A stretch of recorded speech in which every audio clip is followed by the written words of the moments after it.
말씀 충만하십시오. 성령 충만하시기 바랍니다.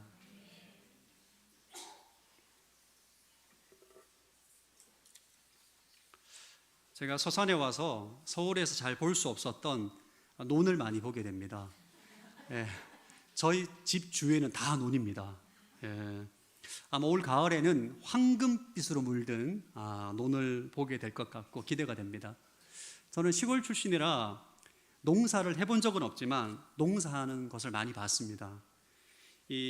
특별히 벼농사를 할 때 가을에 추수를 하기 위해서 농부들이 참 많은 수고를 해야 됩니다. 땅을 기경해야 되고 거름도 줘야 되고 또 모내기도 해야 되고 또 물이 부족하면 물도 또 가지고 와서 물을 공급해야 되고 잡초도 제거해 줘야 되고 그래야만 가을에 정말 아주 이게 터실터실한 벼를 추수할 수 있게 됩니다. 농부가 힘들지만 가을에 추수를 생각하면서 땀을 흘리고 수고하는 것이지 않습니까? 오늘 본문 계시록 14장은 하나님의 추수의 때가 온다는 것을 환상을 통해 보여줍니다. 하나님의 추수라는 것은 예수님께서 이 땅에 재림하시는 것이고 하나님의 최종 심판이 있다는 것을 우리에게 말해주고 있는 것입니다. 계시록 14장은 농부가 추수를 위해서 한 해 아주 여러 많은 수고와 준비를 하는 것처럼 하나님의 추수의 때가 있기 때문에 그날이 다가오고 있기 때문에 이 땅에 하나님의 자녀들은 성도들은 준비해야 될 것이 있다는 것을 오늘 천사를 통해서 환상을 통해서 우리에게 말씀해 주고 있습니다. 오늘 설교 제목이 추수의 때가 오고 있다라는 제목입니다. 추수의 때, 하나님의 추수의 때가 오고 있기 때문에 우리가 추수를 위해서 함께 하나님의 추수의 기쁨으로 동참하기 위해서 우리가 어떤 삶을 살아야 되는가 함께 본문 말씀을 통해서 나누기를 원합니다. 첫 번째는 영원한 복음을 전하며 하나님께 영광을 돌리는 삶을 살아야 합니다. 6절 말씀 시작. 또 나는 다른 천사 하나가 공중에 날아가는 것을 보았습니다. 그는 땅에 사는 사람들 곧 모든 나라와 족속과 언어와 백성에게 전할 영원한 복음을 가지고 있습니다. 요한이 첫 번째 천사가 공중에 날아가는 것을 보게 됩니다. 근데 그 천사는 모든 나라와 족속과 언어와 백성에게 전할 영원한 복음을 가지고 있다라고 말합니다. 여러분, 영원한 복음이 뭘까요? 예수님의 십자가와 부활을 통한 구원의 복음인 거죠. 자, 7절 시작. 그는 큰 소리로 말했습니다. 너희는 하나님을 두려워하고 그분께 영광을 돌리라. 그분의 심판의 때가 이르렀다. 너희는 하늘과 땅과 바다와 물들의 근원을 만드신 분께 경배하라. 영원한 복음을 가지고 있는 천사가 너희는 하나님을 두려워하고 그분께 영광을 돌리라고 외칩니다. 무슨 말인가? 우리로 하여금 영원한 복음을 전하고 하나님께 영광을 돌리는 삶을 살라는 것입니다. 이것이 바로 하나님의 추수의 때를 준비하는 삶입니다. 오늘 본문을 통해서 우리가 오해하지 말아야 될 것은 여러분, 하나님께서 복음을 전하는 책무를 천사에게 준 게 아닙니다. 오늘 영원한 복음을 가지고 있는 천사가 너희가 하나님께 영광을 돌리라고 말하는 것은 복음의 직무를 가지고 있는 우리를 깨우치고 경고하는 것이죠. 복음을 전하는 책무는 하나님 천사에게 준 것이 아니라 우리에게 준 것입니다. 할렐루야. 그러니까 복음을 맡은 우리는 하나님을 알지 못한 이들에게 복음을 전하고 그들이 하나님을 경배하게 될 때 이것이 하나님께 영광이 되는 것입니다. 그래서 하나님께 영광을 돌리는 삶은 여러 가지가 있을 수 있습니다. 그러나 가장 우리 계시록 말씀을 통해서 우리에게 주신 핵심은 뭐냐면 복음을 전함으로 하나님께 영광을 돌리라는 것입니다. 저희 집안은 명절이 되면 가족들끼리 모여서 가정 예배를 드립니다. 그리고 일주일에 한 번씩 온라인으로 카톡 영상으로 어머니, 누님, 저 여동생이 함께 카톡 영상으로 말씀을 읽고 기도하고 예배하는 시간을 가집니다. 지금은 저희 집안이 이 가정 예배를 드리는 게 너무 당연한 일상이고 상식이지만 저희 집안은 25년 전만 해도 그런 집이 아니었어요. 매달 제사 지내고 우상 숭배하고 하나님을 대적했던 집안입니다. 그런데 예수 그리스도의 복음으로 인해서 지금은 하나님을 경외하는 것이 상식이고 당연한 것이고 만나면 가정 예배를 드리는 그런 가정이 되었어요. 이것이 하나님께 영광이 되는 것입니다. 할렐루야. 예. 저희 집안에서 목사가 나왔다는 것 하나님의 영광인 줄로 믿습니다. 제가 2010년도에 서울인고 온누리교회에서 있다가 초등학교 동창을 만났습니다. 그 친구도 오늘의 교회 성도입니다. 그 친구가 저를 본 순간, 제가 그를 본 순간 서로 말이 없었습니다. 너무 그 친구가 충격을 받아가지고, 물론 하나님께 영광이 되긴 하는데 그 친구 마음이 좀 어려운 것 같더라고요. 예. 너가 목사가 될 줄 몰랐다. 예. 여러분, 사실 하나님을 알지 못했던 사람이 하나님을 거부하는 인생이, 하나님을 비난하는 인생이, 우상을 숭배하는 인생이 예수 그리스도의 복음을 믿고 하나님을 예배하고 경배하는 것 자체가, 이건 정말 기적 중의 기적이요 하나님의 영광이 되는 것입니다. 여러분, 하나님께 영광 돌리는 삶을 살기를 원하십니까? 복음을 전하십시오. 예. 믿지 않는 이들에게 복음을 전하고 그가 하나님을 경외하는 사람으로 세우십시오. 이것이 바로 하나님께 영광이 되는 것입니다. 그래서 우리는 때를 얻든지 못 얻든지 복음을 전해야 하는 것입니다. 제가 서산 온누리교회 부임한 이후로 가장 많이 강조하는 것이 전도입니다. 여러분, 사도행정적 교회의 가장 큰 특징이 뭐죠? 복음을 전하는 것입니다. 성령의 권능을 받아서 여러분의 모든 삶의 현장에서 만나는 이들마다 예수 그리스도의 영원한 복음을 전하는 것, 이것이 사도행정적 교회의 가장 큰 특징이요 능력인 것입니다. 서산 온누리교회 그런 교회가 되길 바랍니다. 생명이 충만한 거예요, 진짜. 그러니까 사람들에서 제일 생명 충만한 사람은 서산 온누리교회 성도다. 할렐루야. 이 생명이 너무 충만하고 너무 좋으니까 여러분, 나누지 않을 수 없는 거예요. 나누지 않을 수 없는 거예요. 제가 서산에 와서 맛있는 커피와 빵집 발견했습니다. 손님 올 때마다 모시고 갑니다. 너무 맛있다. 너무 맛있다. 커피가 너무 맛있다. 왜? 좋으니까. 복음이란 그런 거죠. 내가 누려보니까 너무 좋은 거예요, 진짜. 너도 가르쳐주고 전달해주고 너무 좋으니까. 이것이 바로 사도행정적인 교회의 가장 큰 특징인 것입니다. 문제는 오늘날 우리가 교회가 전도하는 것에 열정을 식어버렸다는 거예요. 열정을 잃어버렸다는 것입니다. 누가복음 15장에 보면 문화 비유가 나옵니다. 한 귀족이 왕위를 받기 위해서 외국으로 나가면서 10명의 종을 불러서 한 문화씩 나눠줍니다. 이거 가지고 장사를 하라고 명령을 하고 떠납니다. 주인이 돌아왔을 때 어떤 종은 한 문화로 10문화를 남기고, 어떤 종은 5문화를 남기고, 어떤 종은 천에 싸서 숨겨둡니다. 여기서 한 문화가 뭘까요? 이 문화 비유를 통해서 문화는 무엇을 말하는 것일까요? 달란트 비유와 문화 비유는 굉장한 차이가 있습니다. 달란트 비유는 종들마다 주는 달란트, 5달란트, 3달란트, 1달란트, 달란트 종류가 금액이 다릅니다.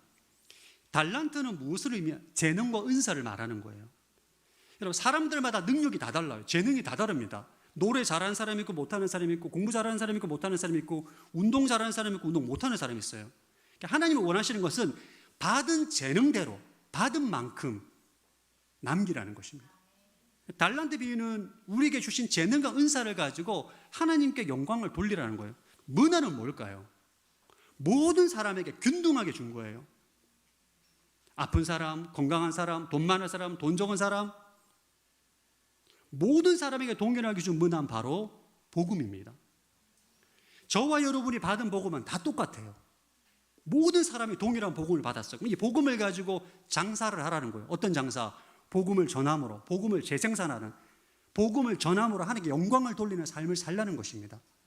그러나 한 문화를 받고 천에 싸서 보관하고 바빠서 시간이 없어서 장사하다가 실패할까 봐 이 종은 주인이 돌아와서 크게 책망을 받게 됩니다. 우리는 어떻습니까? 주님께서 우리에게 주신 복음을 가지고 천에 싸서 금고에 넣고 문을 잠가 놓고 혹시 살고 있지는 않은지요? 자, 여러분들이 한 문화로 장사해서 대박나는 인생이 되길 바랍니다. 우린 복음을 가지고 하나님께 영광을 돌리고 복음을 전함으로, 복음으로 장사하는 삶을 살아야 돼요. 복음으로 이윤을 남기는 삶을 살아야 되는 것입니다. 이것이 바로 계시록에서 말씀하고 있는 추수의 때를 준비하는 삶인 것입니다. 여러분들이 복음 전도로 하나님께 영광 돌리는 인생이 되기를 축복합니다. 추수의 때를 위해 준비하는 두 번째 삶은 하나님의 심판을 기억하고 내 삶을 점검하는 것입니다. 8절 말씀 시작. 두 번째 다른 천사가 그 뒤를 따르며 외쳤습니다. 무너졌다. 큰 도성 바벨론이 무너졌다. 이 바벨론은 자기 음행으로 만든 진노의 포도주를 모든 나라들에게 마시겠다. 두 번째 천사가 외칩니다. 큰 도성 바벨론이 무너졌다. 바벨론의 멸망을 선포합니다. 여러분, 계시록에서 바벨론은 권세와 우상을 상징합니다. 망할 것 같지 않았던 그 강력한 세상의 권세가 결국 다 망한다는 것입니다. 하나님의 심판으로. 그래서 바벨론을 두려워하지 말고 하나님을 두려워할 것을 말하고 있죠. 9절 10절 시작. 세 번째 다른 천사가 그들을 따르며 큰 소리로 외쳤습니다. 누구든지 짐승과 그의 우상에게 경배하고 자신의 만화 손의 표를 받으며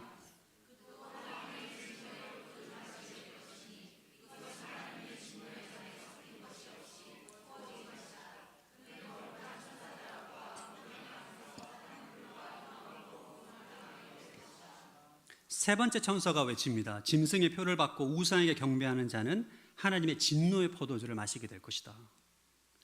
어린 양 앞에서 타는 불과 요항으로 고통을 당하게 될 것이다. 두 번째 천사, 세 번째 천사가 무엇을 말하는가? 하나님의 심판이 반드시 있다는 거예요.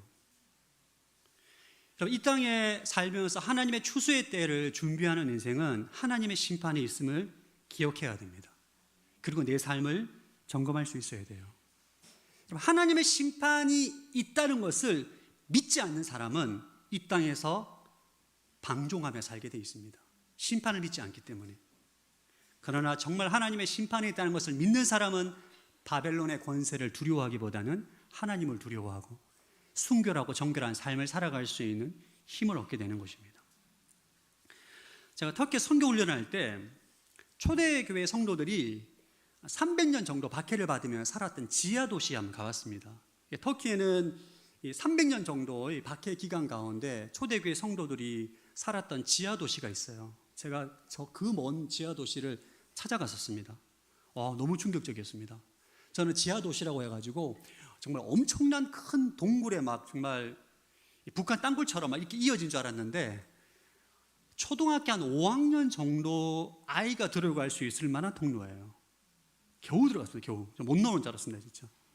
겨우 들어갔는데 거기에 광장도 있고 뭐 시장도 있고 뭐 주택가도 있고 여러 가지 있는데 정말 작아요. 근데 그 작은 곳에서 300년을 산 거예요. 와, 어떻게 이런 열악한 곳에서 300년을 살 수 있었을까? 그들은 바벨론의 권세에 저항하고 끝까지 하나님을 경외하고 우상 숭배하지 않고 순결한 삶을 그 지하 도시에서 산 것입니다. 왜냐하면 하나님의 심판을 믿었기 때문입니다.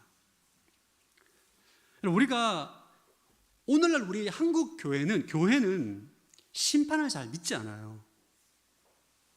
지옥이 있다는 것을 부인하지 않습니다. 그러나 하나님의 진짜 심판이 있다면 우리가 이 땅에서 그렇게 세상의 유혹에 넘어가고 세상의 권세에 두려워하거나 이러지 않거든요. 우리 성도들이 하나님의 심판을 정말 믿지 않기 때문에 세상에 타협하게 되고 세상의 권세에 무릎을 꿇게 되는 것입니다. 반면에 이단 사이비는 하나님의 심판에 대해 잘못된 믿음을 가지고 극심한 두려움을 가지고 있습니다. 그들이 전도하는 원동력은 두려워서예요. 지옥 갈까 봐. 두려워서 그렇게 직장도 포기하고 가족 관계도 끊어버리고 포교 활동을 하는 것입니다. 그래서 우리가 바르게 신앙생활하기 위해서는 종말에 대해서 반드시 바르게 알아야 됩니다. 바른 종말론을 가지고 있어야 됩니다. 우리가 어떤 목적지에 가기 위해서는 내비게이션의 목적지를 정확하게 입력을 해야 됩니다. 입력을 하면 우리가 어떠한 곳에 가든지 내비게이션이 가는 방향을 알려줍니다. 마찬가지입니다. 우리가 인생의 종말, 세상의 끝이 어떻게 된다는 것을 정확하게 알고 있어야만 우리가 어디에 있든지 어느 방향으로 갈지 어떻게 살아야 될지 알 수 있게 되는 것이죠. 그래서 계시록 말씀은 계속적으로 말하고 있습니다. 하나님의 심판을 기억하고 내 삶을 점검하라. 하나님의 심판을 기억할 특별히 두 가지 우리가 주의해야 될 사항이 있습니다. 12절 말씀 읽겠습니다. 시작. 성도들의 인내가 여기에 있다. 그들은 하나님의 계명들과 예수에 대한 믿음을 지키는 사람들. 하나님의 심판을 기억하는 사람들은 인내가 필요합니다. 하나님의 심판은 하나님의 때에 이루어집니다. 우리의 때에 이루어지는 것이 아닙니다. 그래서 우리는 세상의 권세에 활개치는 바벨론의 세력 앞에 낙심하고 좌절하는 것이 아니라 하나님의 때를 기다릴 수 있는 인내가 필요합니다. 13절 읽겠습니다. 시작. 또 나는 하늘에서 말씀하시는 음성을 들었습니다. 말하기를 이제부터 주 안에서 죽는 사람들이 복이 있다. 그러자 성령께서 말씀하셨습니다. 그렇다 그들이 수고를 거치고 안식할 것이다. 이는 그들의 행위가 그들을 따를 것이다. 하나님의 심판을 기억하는 인생은 주 안에서 죽는 사람이 복이 있다. 주님 밖에서 죽는 사람들은 여러분 지옥에 가게 되는 것입니다. 그러나 예수 그리스도 안에서 죽는 사람은 복이 있는데 왜? 영원한 안식을 누릴 수 있기 때문입니다. 사랑하는 성도 여러분, 우리는 마지막 때 주님께서 세상의 모든 사람들, 모든 인생들을 심판하십니다. 우리도 그 자리에 서게 돼요. 계시록에서 우리가 계시록 말씀을 지금 계속 나누고 있는데 힘들죠? 할렐루야. 설교는 저도 힘듭니다. 1장부터 14장까지 지금. 네. 근데 왜 이렇게 우리가 종말에 대한 말씀을 계속 나눠야 되느냐? 여러분, 우리가 종말에 대해서 모르면 안 됩니다. 이단 사회비는 잘못된 종말론으로 성도들을 미혹하고 왜곡된 삶을 살도록 미혹하죠. 우리는 종말에 대해서 알아야 돼요. 우리 인생의 끝이 어떤지, 죽음 이후 사후세계가 어떻게 되는지, 하나님의 심판이 임할 때 어떻게 역사할 것인지, 마귀가 어떻게 되고 성도가 어떻게 되고 둘째 사망, 영원한 불못, 새하늘과 새 땅에 대한 명확한 성경적인 지식과 바른 이해와 바른 믿음을 가지고 있을 때 우리는 이 땅에서 바벨론의 세력을 봐도 낙담하지 않고 두려워하지 않고 진짜 하나님을 경외하는 삶을 살아갈 수가 있는 것입니다. 여러분, 하나님의 심판이 있음을 기억하시기 바랍니다. 바벨론은 반드시 무너집니다. 영원할 것만 같았던 로마 세력도 무너졌어요. 여러분, 바벨론도 무너지고 페르시아도 무너지고 로마도 무너지고 모든 바벨론의 세력은 다 무너집니다.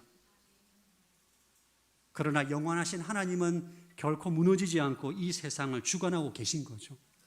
이 종말론을 가지고 있을 때, 이 종말론적 관점을 가지고 있을 때 우리는 이 땅에서도 하나님을 경외하고 하나님을 두려워하기 때문에 하나님 보시기에 합당한 삶을 살 수 있는 것입니다. 세 번째, 추수의 때를 준비하기 위한 삶은 추수의 때에 합당한 열매를 맺어야 합니다. 계시록 14장은 마지막 부분에 두 가지 추수에 대한 환상을 보여주는, 첫 번째 추수는 곡식을 추구하는 환상입니다. 15절 시작. 그때 다른 천사가 성전에서 나와 구름 위에 앉으신 분께 큰 소리로 외쳤습니다. 주의 낫을 보내 추수하십시오. 추수 때가 이르러 땅의 곡식이 무르익었습니다. 다른 천사가 구름 위에 앉으신 분, 예수님께 큰 소리로 외칩니다. 주의 낫을 보내주십시오. 땅의 곡식이 무르익었습니다. 16절 시작. 그러자 구름 위에 앉으신 분이 그분의 낫을 땅에 던지니 땅이 추수됐습니다. 예수님께서 낫을 땅에 던지자 땅이 추수가 됩니다. 이 환상은 믿는 자들을 구원하시는 환상입니다. 그러니까 예수 그리스도를 믿는 자를 이제 마지막 때 주님 재림하셨을 때 구원으로 추수하신다는 것이죠. 두 번째 추수는 포도 추수입니다. 18절 시작. 또 다른 천사가 제단에서 나왔는데 그는 불을 다스리는 권세를 가지고 있었습니다. 그가 예리한 낫을 든 천사에게 큰 소리로 외쳤습니다. 너는 예리한 낫을 보내어 땅의 포도송이를 거두어라. 땅의 포도들이 무르익었다. 또 다른 천사가 예리한 낫을 든 천사에게 소리칩니다. 너는 예리한 낫을 보내서 땅의 포도송이를 거두라. 19절 시작. 그러자 그 천사는 땅 위에 낫을 던져 땅의 포도를 걷어 하나님의 진노의 큰 포도주 틀에 던졌습니다. 천사가 땅에 낫을 던지자 포도를 걷어서 큰 포도주 틀에 넣었다는 거예요. 여러분 혹시 포도를 수확하는 장면을 보신 적 있습니까? 보통 이제 포도를 수확하게 되면 굉장히 많은 양의 포도를 수확하게 되면 포도주를 많이 만듭니다. 큰 틀에다가 포도를 넣어서 밟아가지고 포도즙이 나오지 않습니까? 그리고 이제 가죽불에 닿으면 발효가 돼서 포도주가 되는데 지금 그 장면을 연상시키는 겁니다. 20절 시작. 포도주 틀이 도성 밖에서 밟히니 그 포도주 틀에서 피가 흘러나와 말들의 굴레까지 닿았고 흘러간 거리는 1600 스타디온이 됐습니다. 여기에서 충격적인 내용이 나옵니다. 포도주틀에 포도주를 밟았는데 포도즙이 나오는 게 아니라 피가 흘러나와서 1600스타디온까지 흘러갔더라. 300km까지 피가 흘러갔다는 거예요. 곡식 추수는 믿는 자들을 구원한다는 의미의 환상이고, 포도 추수는 불신자와 악인에 대한 심판을 상징하는 것입니다. 하나님의 추수의 때는 구원과 심판이 함께 이루어지는 때입니다. 여러분, 농부가 추수를 하잖아요. 잘 익은 벼는 탈곡을 해서 창고에 들이지만 쭉정이만 있는 것은 분리해서 다 불태웁니다. 하나님의 추수 때도 마찬가지입니다. 합당한 열매를 맺은 자는 구원하시는 것이고, 그렇지 않은 자는 심판한다는 거예요. 마태복음 7장 19절 한번 읽어보겠습니다. 시작. 좋은 열매를 맺지 않는 나무는 모두 찍혀 불에 던져진다. 여러분, 성경은 열매 없는 신앙은 심판의 대상이 됨을 말합니다. 우리의 신앙은 말이 아니라 열매로 증명되어야 됩니다. 여러분, 성경에 보면 일관되게 하시는 말씀은 구원은 믿음으로 받아요. 근데 심판은 뭐로 심판하시죠? 행위로 심판하십니다. 여러분, 계시록을 보십시오. 하나님은 각자가 행한 대로 심판하세요. 왜 구원은 믿음으로 하는데 심판은 행위로 할까요?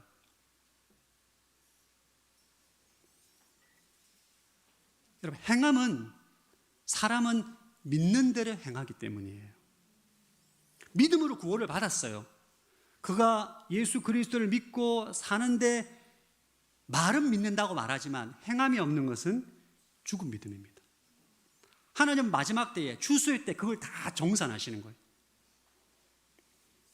마태복음 7장에 보면 예수님께 주여 주여라고 말하는, 예수님 나는 너를 모른다라고 말합니다. 아니, 예수님, 제가 당신의 이름으로 귀신도 쫓아내고 많은 기적도 일으켰는데 왜 나를 모른다고 하십니까? 말하지. 예수님께서 말하기를 나는 너희를 모른다. 불법을 행하는 자들아 썩 꺼져라 말씀하십니다. 이들은 입술로는 주여 주여라고 말하지만 그의 삶은 불법을 행하는 거예요. 행함이 없는 믿음은 죽은 믿음입니다. 그 죽은 믿음은 마지막 추수의 때 다 불타 없어지고 정산하게 되는 것입니다. 교회를 다닌다고 나는 하나님을 잘 믿는다고 말하지만 실제로 믿음의 열매가 나타나지 않는다면 그 믿음은 가짜라고 봐야 돼요. 우리는 추수의 때를 준비하면서 합당한 열매를 맺어야 합니다. 계시록 말씀은 사실 우리에게 굉장히 무거운 말씀이에요. 우리가 마지막 때를 준비하며 살아가는데 그냥 저 하나님 잘 믿습니다, 사랑합니다 이렇게 룰루랄라, 주님은 그렇게 하지 않습니다. 우리의 삶에 맺히는 열매를 통해서 우리의 믿음을 평가하겠다는 것입니다. 여러분, 어떤 열매를 맺어야 할까요? 가장 중요한 열매는 사랑의 열매입니다. 성령의 9가지 열매는 결국 사랑의 열매로 정의할 수 있습니다. 예수님께서 우리에게 주신 계명은 서로 사랑하라입니다. 3계명이에요. 하나님을 사랑한다 말하지만 형제를 사랑하지 않잖아요. 엄밀히 말하면 하나님을 사랑하지 않는 거예요. 내가 정말 하나님을 사랑한다고 말하는데 형제의 작은 허물을 용서하지 못해. 이거는 스스로 자기 자신을 속이는 것입니다. 믿음은 반드시 행함으로 나타나야 돼요. 여러분, 세상 사람들은 우리가 종교적 열심으로 하나님을 경외하지 않습니다. 우리가 서로 사랑할 때, 용납하고 용서하고 서로 사랑할 때 세상은 우리가 그리스도의 제자임을 알게 되고 하나님께 영광을 돌리게 되는 것입니다. 우리 서산 온누리교회 성도들이 사랑의 열매를 맺는 성도들 되길 바랍니다. 여러분, 종교적 열심과 행위가 판단의 기준이 아닙니다. 결국 사랑의 열매예요. 여기서 여러분, 울지마 톤즈라는 혹시 영화를 보신 적이 있습니까? 울지마 톤즈. 그 이태석 신부의 삶에 대한 내용을 그린 다큐 영화입니다. 이 이태석 신부는 가난한 집안에서 힘들게 의대를 졸업하고 의사가 됐어요. 가족을 부양해야 되는데 부르심을 받아 사제가 되어서 아프리카 남수단에 선교사로 가게 됩니다. 이 남수단은 지금도 이 내전으로 인한 굉장히 어려움을 겪고 있는데 이 가난과 내전으로 인해서 사실 소망이 없는 나라입니다. 남수단에서 특별히 더 가난한 톤제라는 마을에 들어가게 되는데, 이분이 그곳에서 진료소를 만들어서 환자를 치료하고, 그리고 학교도 만들어서 교육도 하고, 음악적 재능이 있어서 아이들을 모아서 브라스 밴드를 만듭니다. 그래서 전쟁으로 인해 소망이 없는 아이들한테 이 브라스 밴드를 통해 소망을 가지게 해요. 그리고 나병 환자를 만나서 안아주고 치료해주고, 거의 사랑의 실천이 예수님급입니다. 근데 그가 2008년에 대장암으로 판정을 받고 결국 소천하게 되는데, 이 영화의 하이라이트가 여기서 나옵니다. 이 신부님이 소천하고 난 다음에 이 톤즈 마을에 있는 거의 모든 사람들이 한국에서 죽었다는 소식을 듣고 브라스 밴드가 맨 앞장을 서고 이 동네를 지나가면서 울면서 그분을 추모하는 장면이 나옵니다.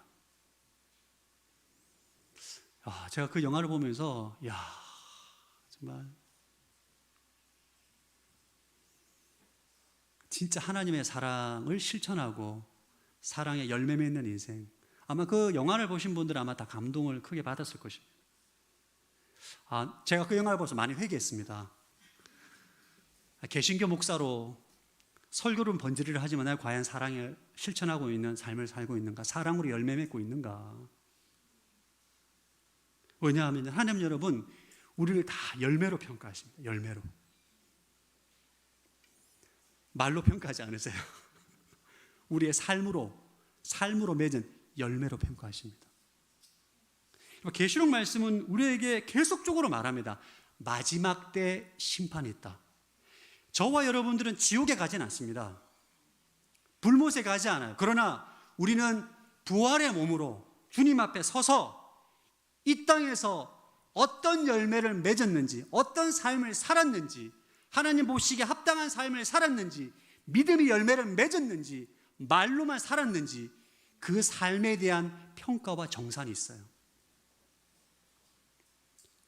한문화를 천에 싸서 감추어두었던 종처럼 네가 한문화를 받고 금고에 꼭꼭 숨겨놨구나, 이렇게 책망을 받을 수도 있는 것이고, 한문화를 가지고 가는 곳곳마다 복음을 전함으로 문화로 장사해서 이윤을 남겨서 주님께 칭찬을 받을 수가 있는 것이겠죠.